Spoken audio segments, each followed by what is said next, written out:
السلام علیکم ورحمۃ اللہ وبرکاتہ۔ عزیز طلبہ، اللہ تعالیٰ کی ذات سے امید ہے کہ آپ سب خیر و عافیت کے ساتھ ہوں گے۔ آج ہم مختصر قدوری صدوم کا سبق نمبر 22 پڑھ رہے ہیں۔ آج ہم اپنے سبق کی ابتدا کریں گے۔ عبارت ہے وَمَنْ أَقَرَّ لِأَجْنَبِيٍّ فِي مَرَضِ مَوْتِهِ إِلَى آخِرِهِ۔ سبق کے آغاز میں درود شریف پڑھنے اللہم صلی علی محمد النبی الامی وعلی آلہ وسلم تسلیما۔ بسم اللہ الرحمن الرحیم۔ ومن اقر لأجنبی فی مرض موته ثم قال هو ابنی ثبت نسبه منه وبطل اقراره له۔ فرماتے ہیں اور جس شخص نے اپنے مرض الوفات میں کسی اجنبی کے لیے اقرار کیا، یعنی کسی اجنبی کے لیے یہ اقرار کیا کہ مجھ پر اس کا کچھ قرضہ ہے، یہ اقرار اس نے اپنے مرض الوفات میں کیا۔ ثم قال هو ابنی، پھر ساتھ اس نے یہ بھی دعویٰ کیا کہ وہ میرا لڑکا ہے۔ ثبت نسبه منه، تو فرماتے ہیں کہ ثبت نسبه منه کہ اس کا نسب اس اقرار کرنے والے سے ثابت ہو جائے گا۔ وبطل اقراره له، اور اس کے لیے اس کا اقرار کرنا باطل ہو جائے گا۔ وبطل اقراره له، اور اس لڑکے کے لیے اس کا اقرار کرنا باطل ہو جائے گا۔ وبطل اقراره له، اور اس کا اقرار کرنا باطل ہو جائے گا۔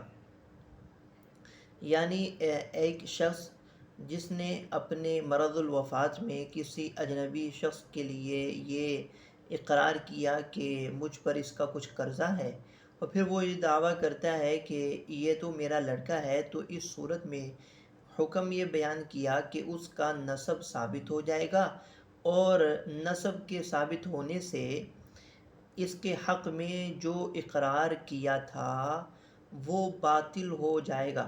اب یہاں بعض شراح نے یہ شرط بھی لگائی ہے کہ وہ اجنبی مجہول النسب ہو، اور مقر کے بیان کی وہ تصدیق بھی کرے۔ وہ مجہول النسب ہو اور وہ اقرار کرنے والے کے بیان کی تصدیق بھی کرے، اور اس کے اندر تصدیق کی اہلیت بھی ہو، تو یہ اس کا نسب اس سے ثابت ہو جائے۔ وَلَوْ أَقَرَّ لِأَجْنَبِيَّةٍ ثُمَّ تَزَوَّجَهَا لَمْ يَبْطُلْ إِقْرَارُهُ لَهَا۔ فرماتے ہیں کہ اور اگر کسی اجنبیہ کے لیے اقرار کیا تھا پھر اسی سے نکاح کر لیا، تو اس کے لیے اس کا اقرار کرنا باطل نہیں ہوگا۔ لم يبطل اقراره لها، اس اجنبیہ کے لیے اس کا اقرار کرنا باطل نہیں ہوگا۔ وجہ فرق واضح ہے، وجہ فرق یہی ہے کہ پہلے مسئلہ میں چونکہ اس نے اپنے بیٹے کے لیے کسی قدر مال کا اقرار کیا تھا، اور وہ اقرار کرنا مرض الوفات میں تھا، تو اس لیے یہ اقرار درست نہیں ہوگا۔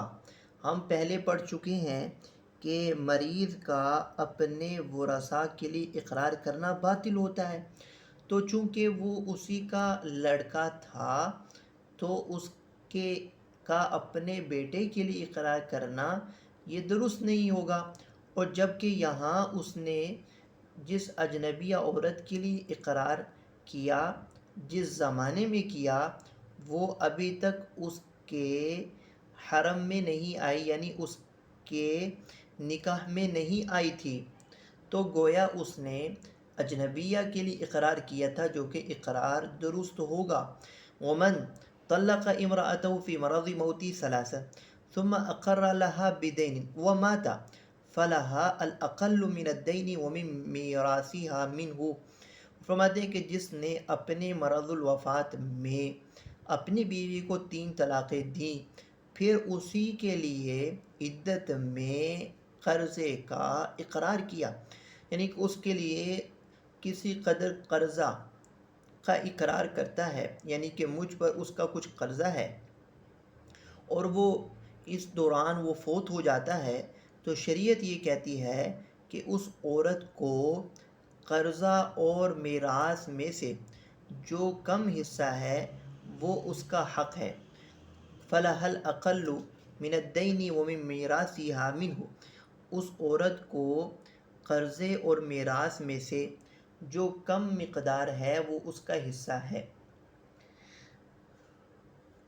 یعنی شریعت نے اس صورت میں اقرار کے نتیجے میں زوجین کو تہمت سے بچانے کے لیے اس عورت کو قرضے اور میراث میں جو کم ہوگا اس کا استحقاق دیا ہے، کیونکہ ابھی عدت کا زمانہ باقی ہے اور وارثوں کے لیے اقرار کا چونکہ ابھی دروازہ بند تھا، تو ممکن ہے اس بات کا کہ اس شخص نے میراث سے زیادہ دلانے کے لیے طلاق دینے پر اقدام کیا ہو، لہذا کم سے کم کی صورت میں کسی تہمت کا امکان نہیں ہوگا، اس لیے شریعت نے کہا کہ اس عورت کو جو کم ہوگا وہ اس کا حق ہوگا، تاکہ زوجین کو تہمت کا سامنا نہ کرنا پڑے۔ ومن اقر بغلام یولد مثلہ لمثلہ ولیس لہ نسب معروف انہ ابنہ وصدقہ الغلام ثبت نسبہ منہ وإن كان مريضا ويشارك الورثة في الميراث ويشارك الورثة في الميراث، اور فرماتے ہیں کہ جس شخص نے کسی ایسے لڑکے کے متعلق اقرار کیا، کسی لڑکے کے متعلق اقرار کیا، ایسا لڑکا یولد مثلہ لمثلہ کہ اس کے مثل ایسے آدمیوں کے لیے پیدا ہو سکتا ہے، ایسے لڑکے کے متعلق اقرار کیا کہ ایسا لڑکا ایسے آدمی کے لیے پیدا ہو سکتا ہو، پہلی شرط۔ وَلَيْسَ لَهُ نَسَبٌ مَعْرُوفٌ، اور اس لڑکے کا نسب بھی معروف نہ ہو، یعنی مجہول النسب ہو۔ انہ ابن، اس نے اقرار اس بات کا کیا تھا کہ یہ اس کا بیٹا ہے، یعنی اب یہ ترجمہ ہوگا کہ جس شخص نے کسی ایسے لڑکے کے لیے اس بات کا اقرار کیا کہ وہ اس کا لڑکا ہے، کہ وہ لڑکا کہ اس کا اس آدمی کے لیے بیٹا ہونا ممکن ہو اور اس کا نسب بھی معروف اور مشہور نہ ہو، اور غلام یعنی وہ لڑکا بھی اس کے اس دعوے کی تصدیق کرتا ہو، تو اس کا اس اقرار کرنے والے سے نسب ثابت ہو جائے گا۔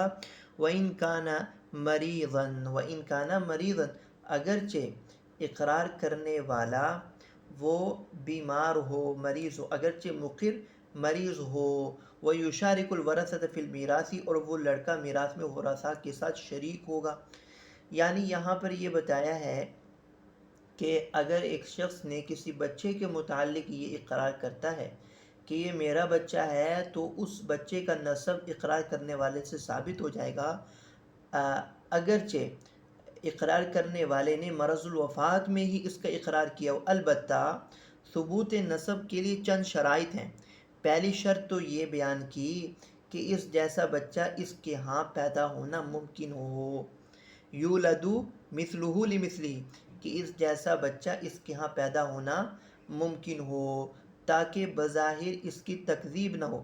دوسری شرط یہ بیان کی کہ وہ بچہ مجہول النسب ہو، کیونکہ اگر وہ معروف النسب ہے تو غیر سے نسب کا ثابت ہونا وہ ممکن نہیں ہوگا۔ تیسری شرط یہ بیان کی کہ وہ خود بچہ اس کی تصدیق کرے کہ میں اسی کا فرزند ہوں، تو فرمایا کہ اس بچے کا نسب اسی سے ثابت ہو جائے گا۔ وَيَجُوزُ إِقْرَارُ الرَّجُلِ بِالْوَالِدَيْنِ وَالزَّوْجَةِ وَالْوَلَدِ وَالْمَوْلَى، اور فرماتے ہیں آدمی کا کسی کے متعلق والدین، بیوی، لڑکا اور مولا ہونے کا اقرار کرنا جائز ہے۔ یجوز اقرار الرجل بالوالدین والزوجۃ والولد والمولا، آدمی کا کسی کے متعلق والدین، بیوی، لڑکا اور مولا ہونے کا اقرار کرنا یہ جائز ہے۔ اس مسئلے کی صورت یہ ہے کہ ایک شخص صحت یا مرض کی حالت میں کسی دوسرے کے متعلق یہ اقرار کرتا ہے کہ یہ شخص تو میرا باپ ہے، یا یہ میری ماں ہے، یا یہ میرا فرزند ہے، یا میری بیوی ہے، یا مولا العتاقہ آزاد کرنے والا ہے، تو فرماتے ہیں کہ اس کا اقرار کرنا وہ معتبر ہوگا۔ البتہ کسی بچے کو اپنا فرزند بنانے کے لیے شرط یہ ہے کہ اس جیسا بچہ اس کے ہاں پیدا ہونا ممکن ہو۔ اگر ایسا نہیں ہے، مثلا وہ لڑکا ہم عمر یا قریب ہے، تو اب اس کا اقرار معتبر نہیں ہوگا، خواہ بچہ اس کی تصدیق کرے یا نہ کرے، اس پر دلیل قائم ہو یا نہ ہو، کیونکہ ایسا ہونا ہی محال ہے جو ہم پڑھ چکے ہیں۔ دوسرا، وَيُقْبَلُ إِقْرَارُ الْمَرْأَةِ بِالْوَالِدَيْنِ وَالزَّوْجِ وَالْمَوْلَى، فرماتے ہیں کہ اسی طرح عورت کا کسی کے متعلق والدین، شوہر اور مولا ہونے کا اقرار کرنا قبول کیا جائے گا۔ عورت کا کسی کے متعلق والدین، شوہر، مولا ہونے کا اقرار کرنا قبول کیا جائے گا۔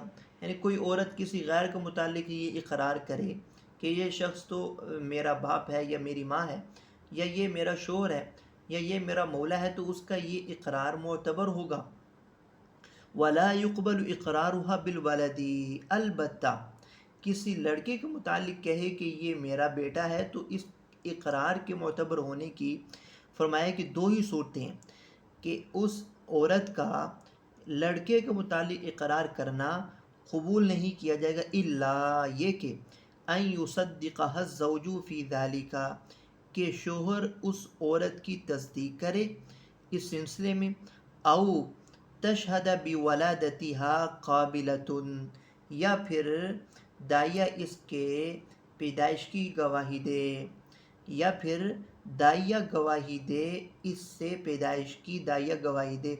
ان دو صورتوں کے علاوہ عورت کا کسی لڑکے کے متعلق اقرار کرنا وہ قبول نہیں کیا جائے گا۔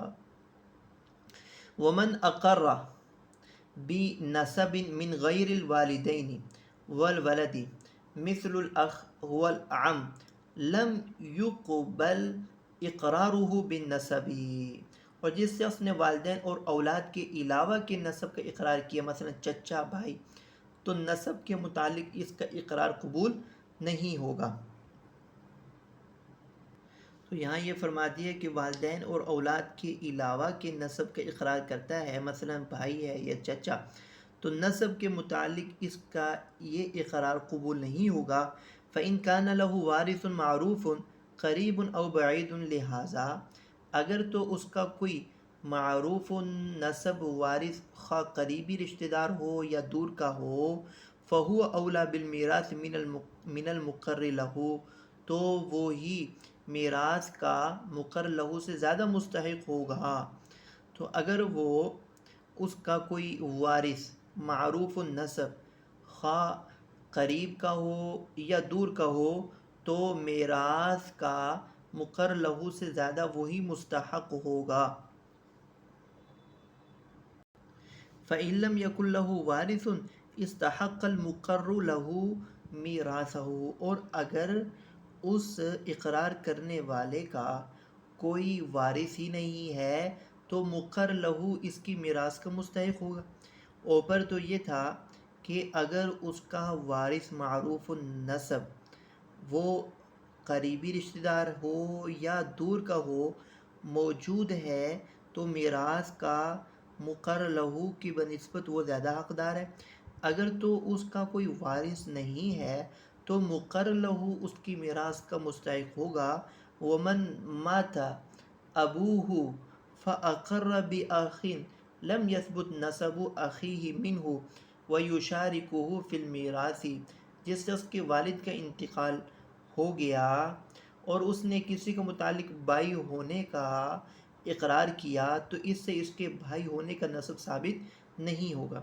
والد کا انتقال ہو گیا، کسی کے متعلق اس نے بھائی ہونے کا اقرار کیا، لم یثبت نسب اخیہ منہ، تو اس سے اس کے بھائی ہونے کا نسب ثابت نہیں ہو جائے گا۔